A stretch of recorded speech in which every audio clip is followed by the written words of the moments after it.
At that moment, Skip realised how much he hated Frosby. His blood boiled with anger.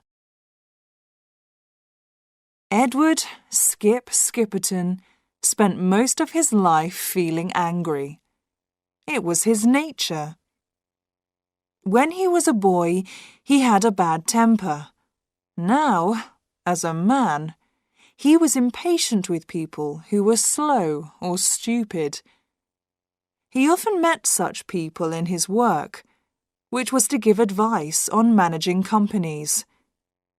He was good at his job. He could see when people were doing something the wrong way, and he told them in a loud, clear voice how to do it better. The company directors always followed his advice. Now Skipperton was 52. His wife had left him 2 years ago because she couldn't live with his bad temper. She had met a quiet university teacher in Boston, ended her marriage with Skip, and married the teacher. Skip wanted very much to keep their daughter, Maggie, who was then 15. With the help of clever lawyers, he succeeded. A few months after he separated from his wife, Skip had a heart attack. He was better again in 6 months, but his doctor gave him some strong advice. "Stop smoking and drinking now, or you're a dead man, Skip. And I think you should leave the world of business too. You've got enough money. Why don't you buy a small farm and live quietly in the country?" So Skip looked around and bought a small farm in Maine with a comfortable farmhouse. A little river, the Coldstream, ran along the bottom of the garden, and the house was called Coldstream Heights. He found a local man, Andy Humbert, to live on the farm and work for him. Maggie was moved from her private school in New York to one in Switzerland. She would come home for the holidays. Skip did stop smoking and drinking. When he decided to do something, he always did it immediately. There was work for him on the farm. He helped Andy to plant corn in the field behind the house. He bought 2 sheep to keep the grass short, and a pig, which soon gave birth to 12 more. There was only one thing that annoyed him: his neighbour. Peter Frosby owned the land next to his, including the banks of the Coldstream and the right to catch fish in it. Skip wanted to be able to fish a little. He also wanted to feel that the part of the river which he could see from the house belonged to him. But when he offered to buy the fishing rights, he was told that Frosby refused to sell. Skip did not give up easily. The next week, he telephoned Frosby, inviting him to his house for a drink. Frosby arrived in a new Cadillac, driven by a young man. He introduced the young man as his son, also called Peter. Frosby was a rather small, thin man with cold grey eyes. "The Frosbys don't sell their land," he said. "We've had the same land for nearly 300 years, and the river's always been ours. I can't understand why you want it." "I'd just like to do a little fishing in the summer," said Skip. "And I think you'll agree that the price I offer isn't bad. $20,000 for about 200 meters of fishing rights. You won't get such a good offer again in your lifetime." "I'm not interested in my lifetime," Frosby said with a little smile. "I've got a son here." The son was a good-looking boy with dark hair and strong shoulders, taller than his father. He sat there with his arms across his chest and appeared to share his father's negative attitude. Still, he smiled as they were leaving and said, "You've made this house look very nice, Mr. Skipperton." Skip was pleased. He had tried hard to choose the most suitable furniture for the sitting room. "I see you like old-fashioned things," said Frosby. "That scarecrow in your field, we haven't seen one of those around here for many years." "I'm trying to grow corn out there," Skip said. "I think you need a scarecrow in a cornfield." Young Peter was looking at a photograph of Maggie, which stood on the hall table. "Pretty girl," he said. Skip said nothing. The meeting had failed. Skip wasn't used to failing.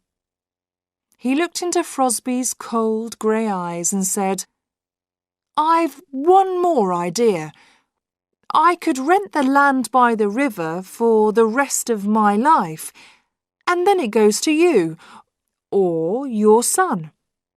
I'll give you $5,000 a year." "I don't think so, Mr. Skipperton. Thank you for the drink, and goodbye." "Stupid man," said Skip to Andy as the Cadillac moved off. But he smiled. Life was a game, after all. You won sometimes, you lost sometimes. It was early May. The corn which they had planted was beginning to come up through the earth.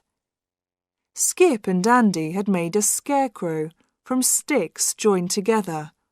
One stick for the body and head, another for the arms, and two more for the legs. They had dressed it in an old coat and trousers that Andy had found, and had put an old hat of Skip's on its head. The weeks passed, and the corn grew high. Skip tried to think of ways to annoy Frosby, to force him to rent part of the river to him. But he forgot about Frosby when Maggie came home for the summer holidays. Skip met her at the airport in New York, and they drove up to Maine. Skip thought she looked taller. She was certainly more beautiful. "I've got a surprise for you at home," Skip said. "Oh, a horse, perhaps?" Skip had forgotten she was learning to ride. "No, not a horse." The surprise was a red Toyota. He had remembered, at least, that Maggie's school had taught her to drive. She was very excited and threw her arms round Skip's neck. "Oh, Father, you're so sweet, and you're looking very well." Skip and Maggie went for a drive in the new car the next morning. In the afternoon, Maggie asked her father if she could go fishing in the stream. He had to tell her that she couldn't, and he explained the reason. "Well, never mind. There are a lot of other things to do." Maggie enjoyed going for walks, reading, and doing little jobs in the house. Skip was surprised one evening when Maggie arrived home in her Toyota carrying 3 fish. He was afraid she had been fishing in the stream, against his instructions. "Where did you get those?" "I met the boy who lives there. We were both buying petrol, and he introduced himself. He said he'd seen my photograph in your house. Then we had coffee together." "The Frosby boy?" "Yes, he's very nice. Perhaps it's only the father who's not nice. Well, Pete said, "Come and fish with me this afternoon." So I did. It was fun. Please, Maggie, I don't want you to mix with the Frosbys. Maggie was surprised, but said nothing. The next day, Maggie said she wanted to go to the village to buy some shoes. She was away for nearly 3 hours. With a great effort, Skip didn't question her. Then on Saturday morning, Maggie said there was a dance in the nearest town, and she was going. "I can guess who you're going with," Skip said angrily. "I'm going alone, I promise you. Girls don't need a boy to take them to dances now." Skip realised that he couldn't order her not to go to a dance, but he knew the Frosby boy would be there, and he knew what was going to happen. His daughter was falling in love with Pete Frosby. Maggie got home very late that night, after Skip had gone to bed. At breakfast, she looked fresh and happy. "I expect the Frosby boy was at the dance," said Skip. "I don't know what you've got against him, Father." "I don't want you to fall in love with an uneducated country boy. I sent you to a good school." "Pete had 3 years at Harvard University." Maggie stood up. "I'm almost 18, Father. I don't want to be told who I can and can't see." Skip shouted at her. "They're not our kind of people." Maggie left the room. During the next week, Skip was in a terrible state. In his business life, he had always been able to force people to do what he wanted, but he couldn't think of a way to do that with his daughter. The following Saturday evening, Maggie said she was going to a party. It was at the house of a boy called Wilmers, who she had met at the dance. By Sunday morning, Maggie hadn't come home. Skip telephoned the Wilmers' house. A boy's voice said that Maggie had left the party early. "Was she alone?" "No, she was with Pete Frosby. She left her car here." Skip felt the blood rush to his face. His hand was shaking as he picked up the telephone to call the Frosby house. Old Frosby answered. He said Maggie was not there, and his son was out at the moment. "What do you mean? Do you mean he was there earlier and he went out?" "Mr. Skipperton, my son has his own ways, his own room, his own key, his own life. I'm not going to—" Skip put the telephone down. Maggie was not home by Sunday evening or Monday morning. Skip didn't want to inform the police. On Tuesday, there was a letter from Maggie, written from Boston. It said that she and Pete had run away to be married. "You may think this is sudden, but we do love each other, and we know what we're doing. I didn't really want to go back to school. Please don't try to find me. You'll hear from me next week. I was sorry to leave my nice new car. Love always, Maggie." For 2 days, Skip didn't go out of the house, and he ate almost nothing. He felt 3/4 dead. Andy was very worried about him. When he needed to go to the village to buy some food, he asked Skip to go with him. While Andy did the shopping, Skip sat in the car, looking at nothing. But then a figure coming down the street caught his eye. Old Frosby. He hoped Frosby wouldn't see him in the car, but Frosby did. He didn't pause, but he smiled his unpleasant little smile as he went past. At that moment, Skip realized how much he hated Frosby. His blood boiled with anger, and he felt much better. He was himself again. Frosby must be punished. He began to make a plan. That evening, Skip suggested to Andy that he should go away for the weekend and enjoy himself. "You've earned a holiday," he said, and gave him $300. Andy left on Saturday evening in the car.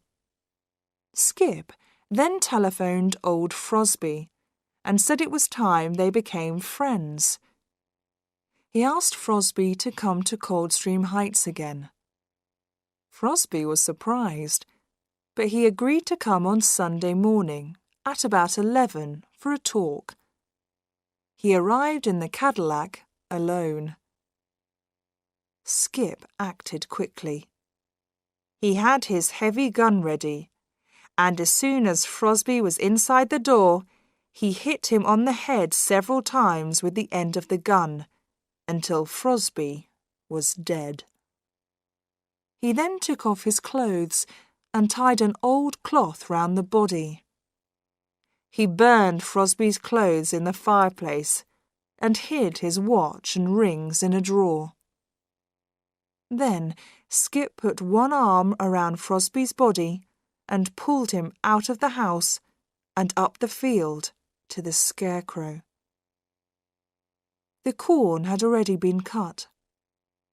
He pulled down the old scarecrow and took the clothes off the sticks. He dressed Frosby in the old coat and trousers, tied a small cloth round his face, and pushed the hat onto his head. When he stood the scarecrow up again, it looked almost the same as before. As Skip went back to the house, he turned round many times to admire his work. He had solved the problem of what to do with the body. Next, he buried Frosby's watch and rings under a big plant in the garden. It was now 12:30, and he had to do something with the Cadillac. He drove it to some woods a few kilometres away and left it there, after cleaning off all his fingerprints. He hadn't seen anybody. Soon after he got home, a woman telephoned from Frosby's house, his housekeeper, Skip guessed, to ask if Frosby was with him. He told her that Frosby had left his house at about 12, and he hadn't said where he was going. He said the same thing to the policeman who came to see him in the evening, and to Maggie when she telephoned from Boston. He found it easy to lie about Frosby. Andy arrived back the next morning, Monday. He had already heard the story in the village, and also knew that the police had found Frosby's car not far away in the woods. He didn't ask any questions. In the next week, Skip spent a lot of time watching the scarecrow from his upstairs bedroom window. He thought with pleasure of old Frosby's body there, drying, slowly, slowly in the wind. After 10 days, the policeman came back, with a detective. They looked over Skip's house and land, and they looked at his 2 guns. They didn't find anything. That evening, Maggie came to see him. She and Pete were at the Frosby house. It was hard for Skip to believe she was married. It had all happened so fast. "Pete's very worried and upset," she said. "Was Mr. Frosby unhappy when he visited you?" Skip laughed. "No, very cheerful and pleased with the marriage. Are you going to live at the Frosby house?" "Yes, I'll take some things back with me." She seemed cold and sad, which made Skip unhappy. "I know what's in that scarecrow," said Andy one day. "Do you? What are you going to do about it?" Skip asked. "Nothing. Nothing," Andy answered with a smile. "Perhaps you would like some money, Andy. A little present for keeping quiet?" "No, sir," Andy said quietly. "I'm not that kind of man." Skip didn't understand. He was used to men who liked money, more and more of it. Andy was different. He was a good man. The leaves were falling from the trees, and winter was coming. The children in the area were getting ready to celebrate the evening of the 31st of October, when people wore special clothes and had special things to eat, and lit great fires outside and danced around them singing songs. No one came to Skip's house that evening. There was a party at the Frosbys' house. He could hear the music in the distance. He thought of his daughter dancing, having a good time. Skip was lonely, for the first time in his life. Lonely. He very much wanted a drink, but he decided to keep his promise to himself. At that moment, he saw a spot of light moving outside the window. He looked out. There was a line of figures crossing his field, carrying lights. Anger and fear rushed through him. They were on his land. They had no right. And they were children, he realized. The figures were small. He ran downstairs and out into the field. "What do you think you're doing?" he shouted. "Get off my property!" The children didn't hear him. They were singing a song. "We're going to burn the scarecrow." "My land!" Skip fell and hurt his knee. Now the children had heard him, he was sure, but they weren't stopping. They were going to reach the scarecrow before him. He heard a cry. They had got there. There were more cries, of terror mixed with pleasure. Perhaps their hands had touched the body. Skip made his way back to his house. It was worse than the police. Every child was going to tell his parents what he had found. Skip knew he had reached the end. He had seen a lot of men in business reach the end. He had known men who had jumped out of windows. Skip went straight to his gun. He put the end in his mouth and fired. When the children came running back across the field to the road, Skip was dead. Andy heard the shot from his room over the garage. He had also seen the children crossing the field and heard Skip shouting. He understood what had happened. He began walking towards the house. He would have to call the police. Andy decided to say that he didn't know anything about the body in the Scarecrow's clothes. He had been away that weekend, after all.